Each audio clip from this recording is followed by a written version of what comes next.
Hello everyone, welcome back to my channel. Varasuralu serial May 11వ ఎపిసోడ్లో ఏం జరిగిందో ఈ వీడియోలో చూద్దాం. నాగేంద్ర మైథిలికి అన్యాయం చేశానని చాలా బాధపడతాడు. మైథిలి కన్నిటి వెనుక నాగేంద్ర చేసిన ఆ అన్యాయం ఏంటి? మైథిలి కోసం హరిశ్చంద్ర ఇంటికి వచ్చిన నాగేంద్ర, మీరు నన్ను అసహించుకుంటారని తెలిసినా కూడా మీ ఇంటికి వచ్చి నేను మాట్లాడుతున్నాను అంటే అది ఎంత ముఖ్యమో ఒక్కసారి ఆలోచించండి అంటాడు. అది నీకు ముఖ్యమేమో, మాకు కాదని కైలాసనాథ్ సీరియస్ అవుతాడు. మర్యాదగా బయటికి పోతావా లేదా అని అరుస్తాడు. ఇక నాగేంద్ర ఏదో చెప్పాలనుకుంటున్నాడుగా, అదేంటో ఒక్కసారి విందామని హరిశ్చంద్ర అంటున్నా సరే కైలాసనాథ్ అస్సలు వినిపించుకోడు. లోపలికి వెళ్లి ఆవేశంగా గన్ను తీసుకొచ్చి గురి పెడతాడు. ఇక మైథిలి అడ్డు వస్తుంది. ఏం చేస్తున్నావు నువ్వు అని సాకేత్ అంటూ ఉంటే, ఈయన మీద ఈగ వాలడానికి కూడా నేను ఒప్పుకోను అంటుంది. అదేంటి, అతనెవరో నీకు తెలుసా అని సౌదామిని అడిగితే, అతనితో నాకు ఎటువంటి సంబంధం లేదు, ఈయనెవరో నాకు తెలీదు అంటుంది మైథిలి. మరి ఆయనెవరో తెలియనప్పుడు ఆయన ప్రాణం కాపాడడానికి నువ్వెందుకు అడ్డుపడుతున్నావు అని చందన అంటుంది. నేను అడ్డుపడకపోతే ఈ ఇంట్లో ఒక ప్రాణం పోతుంది, మిమ్మల్ని పోలీసులు అరెస్ట్ చేస్తారు. ఇప్పటికే ఈ కుటుంబం చాలా కోల్పోయింది, ఇంకెవరిని కోల్పోవాలి, ఇది సరిపోదా అంటుంది మైథిలి. ఇక హరిశ్చంద్ర కూడా మైథిలికి సపోర్ట్ చేసి మాట్లాడతాడు. ఆవేశానికి పోతే అనర్థాలు జరుగుతాయని. కైలాసనాథ్ ఆవేశాన్ని కంట్రోల్ చేస్తాడు. నాగేంద్ర మాట్లాడుతూ, గతంలో నేనొక తప్పు చేశాను, ఆ తప్పుకి ఇప్పటికీ నేను శిక్ష అనుభవిస్తున్నాను అంటాడు. నేను చేసిన ఒక తప్పు కారణంగా నా కూతురికి కూడా శిక్ష వేస్తారా అంటాడు. నా కూతురు చిన్నప్పటి నుంచి సాకేతే ప్రాణంగా బ్రతికింది, తన బావని ప్రేమిస్తూనే ఎదిగింది అని అంటాడు. సాకేత్ని పెళ్లి చేసుకోవాలని కలలు కంది అంటాడు నాగేంద్ర.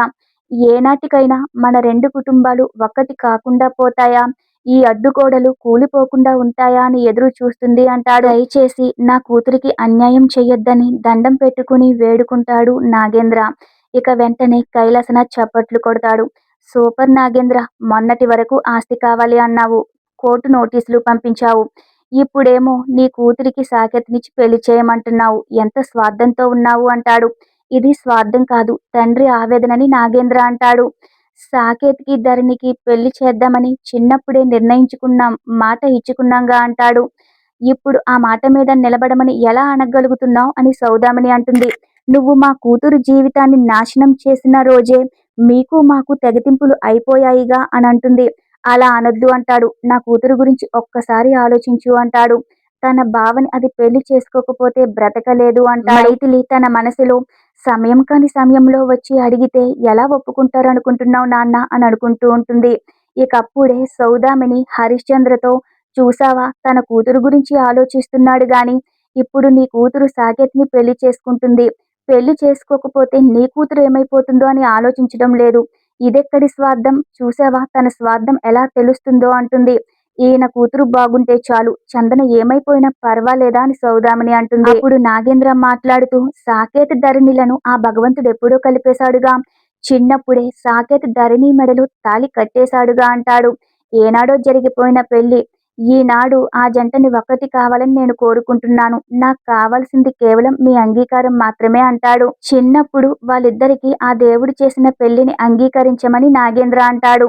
ఏంటి, వాళ్ళు చిన్నప్పుడు ఏదో సరదాగా ఆడుకున్నారు, అది పెళ్ళా, ఆ పేరు పెట్టి ఇప్పుడు నువ్విలా మాట్లాడుతున్నావు, సిగ్గులేదా అన్నట్లుగా కైలాసన సీరియస్ అవుతాడు. సాకేత్ని ఒక్కసారి అడగండి పోని, తన మనసులో ధరణి ఉండొచ్చు కదా అంటే, నా మనసులో ధరణి అన్న పేరు ఎప్పుడో చెరిగిపోయింది, ధరణి అనే మనిషి ఎప్పుడో చచ్చిపోయిందని సాకేత్ అంటాడు. మీ రక్తానికి పుట్టిన దానికి స్వాగతం చెప్పి నీ కూతుర్ని ఎలా పెళ్లి చేసుకుంటాననుకుంటున్నావు అంటాడు. అది కలలో కూడా జరగదు అని సాకేత్ అంటాడు.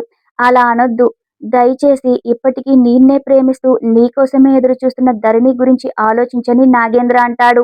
ఇంకొక్క మాట మాట్లాడినా ఊరుకునే ప్రసక్తి లేదని కైలాసనాథ్ మరింత సీరియస్ అయి రెచ్చిపోతాడు.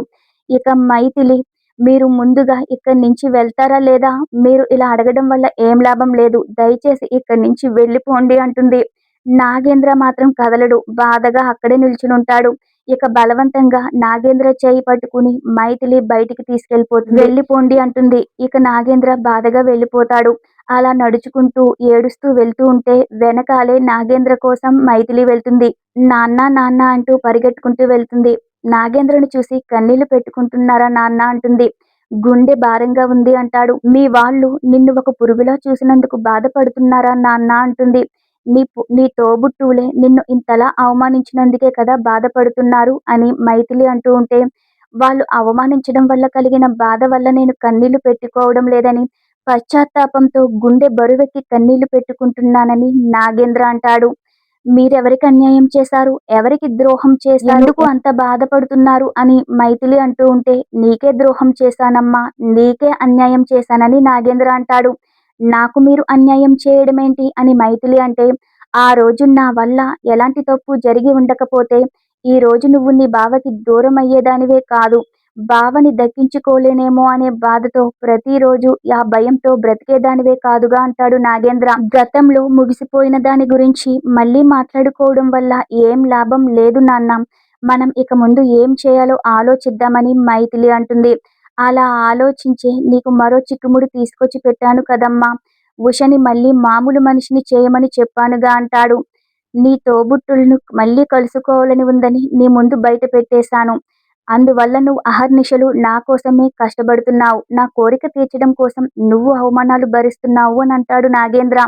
నన్ను నా వాళ్లకు దగ్గర చేయడం కోసం నువ్వు కష్టాలు అనుభవిస్తున్నావు అంటాడు. నా తండ్రి కోరిక తీర్చడం నా బాధ్యత. అందులో నాకెలాంటి కష్టము లేదు.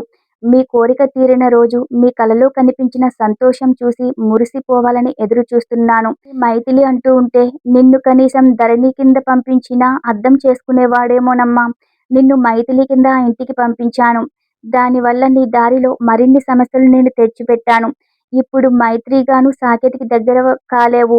ధరణిగాను దగ్గర కాలేవు. ఏ అవకాశం లేకుండా చేశానని బాధపడతాడు. నీ చేతిలో నుంచి నీ జీవితం నేనే లాగేసుకున్నానని నాగేంద్ర బాధపడతాడు.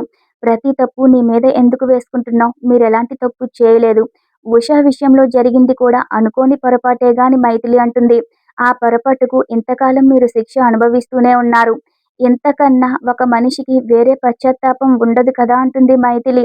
నా రాతలో బావ నేను కలిసి బ్రతకాలని రాసి ఉంటే అది జరుగుతుంది. లేదంటే బావ నాకు ఎప్పటికీ దక్కడు. ఆ బాధే మిగులుతుంది. ఈ విషయంలో మీ తప్పేమీ లేదని మైథిలి అంటుంది. మీ పిల్లల్ని మీరు ఎన్నో విలువలు నేర్పించి పెంచారు. ఎంతో చక్కగా చదివించారు. నా కాళ్ళ మీద నేను నిలబడేలా చేశారు.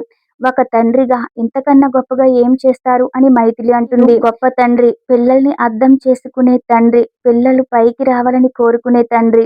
మీలాంటి తండ్రి రావడం మా అదృష్టం అని మైథిలి చాలా సంతోషపడుతుంది. ఈ రోజుతో ఈ ఎపిసోడ్ పూర్తవుతుంది. రేపటి ఎపిసోడ్ కోసం మన ఛానల్ని తప్పకుండా సబ్స్క్రైబ్ చేసుకోండి. Thanks for watching our video. ఈ వీడియో మీకు నచ్చినట్లయితే లైక్ చేసి షేర్ చేయండి.